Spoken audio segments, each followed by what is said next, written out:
իմ շրջապատում էլ երբ 2018 թվականին երբ հեղափոխությունը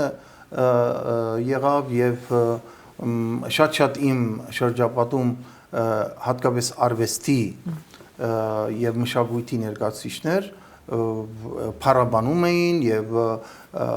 չգիտեմ ամեն ձև աջակցում էին եւ ինձ ասում էին որ մենք արդեն հրաշքի մեջ ենք ամեն ինչ լավ է լինելու էսա եւ այլն մենք արդեն թակավոր ունենք էս այն եւ այլն իրականություն եմ ասում պատմում եւ այդ նույն մարդիկ իմ ընկերները կարող է հիմա եւ լսեն այսօր իրենք Միացյալ Նահանգներում են շատերը ովքեր սատարեցին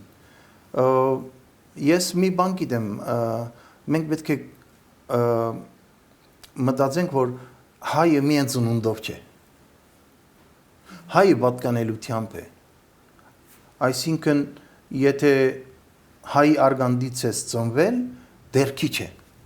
պետք է արժանի լինես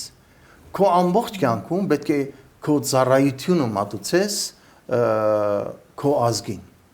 քո տեսակին ինչ պիտի անես որ քո ազգը հարադեվի այդ հարցը քո մեջ անընդհատ պետք է ամեն առավոտ